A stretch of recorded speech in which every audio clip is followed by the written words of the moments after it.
Assalamualaikum warahmatullahi wabarakatuh. Selamat siang teman-teman. Jadi kita hari ini akan melakukan kuliah tamu ke Politeknik Negeri Jember yang berada di Sidoarjo. Jadi ini PSDKU-nya atau cabangnya Politeknik Negeri Jember. Nah, ini kuliah tamunya itu tentang budidaya lobster tawar. Jadi ini sudah ada medianya, kolamnya. Ukuran 2x1 dan ini spare-nya ya, jaga-jaga takutnya nanti ada apa-apa dengan siku-sikunya ini atau kolamnya. Lalu ini ada set betinanya, boleh dibukakan Mas Dedi? Wah siap, kita dibantu Mas Dedi ya. Nah ini betinanya sekitar 3 set atau 30 totalnya memang 30. Kalau 3 set betina sekitar ada 18 ya indukan betina. Nah ini dia nih ya, lagi sehat-sehat ya teman-teman. Lalu ini ada jantannya juga. Nah ini jantan sekitar ada 12 jantan ya Mas Dedi ya. Oke, kalau jantan itu ciri-cirinya apa Mas Dedi? Capitnya ya, capitnya warna merah ya Mas ya. Lalu ada alat kelaminnya di bagian kaki paling bawah itu ada seperti tonjolan 2. Nah itu alat kelamin jantan ya teman-teman. Nah seperti ini ya. Nah itu alat kelaminnya. Lalu capitnya juga warna merah. Oke, kita akan berangkat. Let's go. Oke, jadi kita hari ini akan melakukan pemasangan sama Mas Dedi juga. Kita akan melakukan pemasangan serta pelatihan ya di tempat. Jadi kita sudah ada perangkatnya, perangkat media lobsternya, kolamnya juga. Jadi keuntungan dari bermitra dengan Full Lobster itu kita akan memberikan panduan juga ya teman-teman. Panduan, lalu pelatihan juga mengenai ilmu budidaya lobster tawar ya teman-teman ya. Jadi nggak perlu khawatir kalian dalam budidaya, kita akan pandu tentang budidaya lobster tawarnya, tentang bagaimana tips dan triknya merawat lobster sampai akhirnya bisa panen. Gitu ya Mas Dedi ya. Oke, selamat bermitra dengan Full Lobster. Oke, sampai ketemu di tempatnya ya. Kita di Politeknik Negeri Jember yang berada di Sidoarjo. Jadi Politeknik Negeri Jember itu PSDKU-nya ya, PSDKU. Jadi cabangnya yang berada di Jember, yang berada di Sidoarjo. Oke, langsung aja.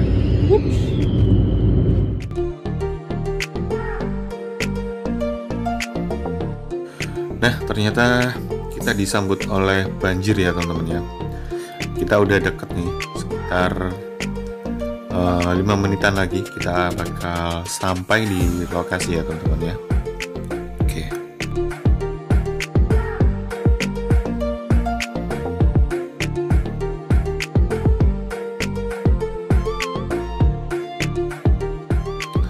Nah, sudah sampai di lokasi ya. Ini dia Politeknik Negeri Jember Kampus 4 yang ada di Sidoarjo ya teman-teman. Jadi ini cabangnya dari Poli J. Oke, kita sampai ya. Kita langsung masuk dan memulai acaranya ya teman-teman ya. Sesudah sholat maghrib. Oke. Tidak ada kompetisi. Ya, gimana? Harus disepakati dulu.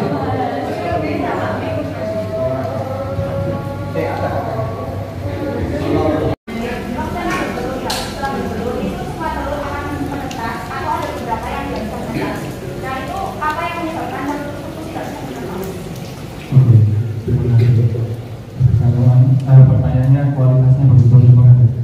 Jadi kalau indukannya bertelur itu mulai dari 200 per ekor, 200 butir. Nah, kita langsung aja ya teman-teman ya. Pemaparan profil lobster juga dengan sesi tanya jawab ya mengenai budidaya lobster tawar kepada para mahasiswa ya. Jadi mohon maaf ya teman-teman, audionya kurang terdengar jelas dikarenakan hujan sangat deras banget ya di luar aula. Maka dari itu saya akan mendeskripsikan ya pelatihan, pemaparan ilmu tentang budidaya lobster tawar kepada para mahasiswa yang ada di kampus Politeknik Negeri Jember ini. Itu ya teman-teman ya. Sebagian rontok, ada yang sebagian memang nggak dibuang. Jadi telurnya itu makan gona, apa yang makan gona? Telurnya ya ada sel spermanya, gitu. Dan itu hanya beberapa persen, sekitar 5-10% aja. Jadi masih sangat kecil. Gitu. Jadi ada dua faktor. Yang satu karena indukannya mungkin stres atau indukannya diserang oleh lobster lain, makanya itu lobsternya harus dikarantina. Dia atau masih dapat mentolerir suhu tersebut. Misalkan di daerah Malang suhunya ada di angka 18 atau 19, itu masih bisa. Lalu di Madura yang panas itu masih bisa. Jadi batas maksimumnya 30. Ya. Jadi antara 19 ke angka 30 masih bisa. Namun rata-rata suhunya itu 24 kalau di Indonesia. Nah, oke, jadi ada beberapa pertanyaan ya dari para mahasiswa tentang penyebab dari telur lobster tawar yang tidak bisa menetas. Nah, itu pertanyaannya yang cukup bagus ya dari teman-teman mahasiswa. Jadi ada beberapa faktor penyebab lobster tawar itu gagal menetaskan telurnya. Yang pertama dikarenakan indukan tersebut memang stres ya. Mungkin faktor cuaca, faktor pH, maupun faktor lainnya atau serangan dari lobster lainnya ya teman-teman ya. Dan kedua untuk lobster yang gagal menetas, biasanya telurnya itu matang gona teman-teman, atau telur yang tidak dibuahi ya oleh si jantan, yang akhirnya telur tersebut kosong ya, dan menyebabkan gagal menetas dan lain sebagainya. Jadi seperti itu teman-teman. Oke, jadi kita bisa menggunakan tanaman hias tumbuhan air apu-apu teman-teman. Kita juga punya contohnya apu-apu itu seperti apa? Nah, jika pertanyaan selanjutnya ya, kenapa ada tumbuhan air apu-apu ya atau Pistia stratiotes di dalam kolam kami lobster? Jadi fungsi apu-apu sendiri itu adalah untuk menjadi pakan ya, pakan alami untuk lobster tawar, dan juga untuk menstabilkan ya teman-teman, menstabilkan pH maupun suhu yang ada di dalam media kami ya, media kolam lobster tawar kami. Karena kami ada semi outdoor, jadi tumbuhan air ini melindungi ya dari paparan sinar matahari berlebih maupun air hujan yang turun ke dalam kolam kami. Jadi seperti itu ya kurang lebih. Lalu apa namanya, untuk mengurai sisa pakan untuk tidak menjadi amonia. Apa itu amonia? Itu zat beracun di kolam yang diakibatkan oleh sisa pakan yang mengendap dan berlebih. Itu biasanya dapat amonia itu di kolam indoor yang tidak ada sinar paparan matahari. Jadi sisa pakan itu tidak terurai, dan itu kita bisa pakai larutan hepat tadi, formulasi. Berarti ada takaran tiapnya ya Pak? Kalau perlu, apakah 1 botol, 3 botol, apa 4 botol, Sebetulnya untuk larutan hepat itu per botol itu sekitar 20 mili. 20 mili itu bisa pakai kolam sekitar 1 kubik. Jadi kita bisa mengira-ngiranya aja, dan pemakaiannya nggak terlalu sering juga. Iya, mungkin pertanyaannya bukan ke budayanya, tapi lebih ke marketingnya. Kan setahu saya pemerintah itu beberapa waktu lalu mengeluarkan peraturan yang melarang kita ekspor mie lobster. Terus gimana target pasar kita sudah tercapai, sedangkan pemerintah sendiri membatasi kita untuk mengekspor konsumsi mie lobster tersebut.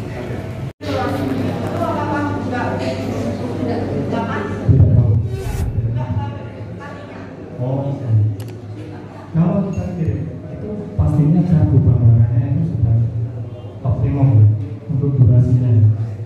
Karena misalnya ke Cina sendiri itu kita nggak perlu waktu yang sampai berhari-hari. Kita pakai kargo bandara. Kargo bandara itu hanya hitungan jam. Misalnya kirim pagi, sorenya sudah sampai. Nah, gitu. Jadi untuk durasi ya, karena di kargo juga ada standarnya khusus. Kemudian mungkin dari bapaknya ada saran hal yang paling urgent diperhatikan dalam pembuatan hidroponik yang memanfaatkan unsur air tawar itu apa?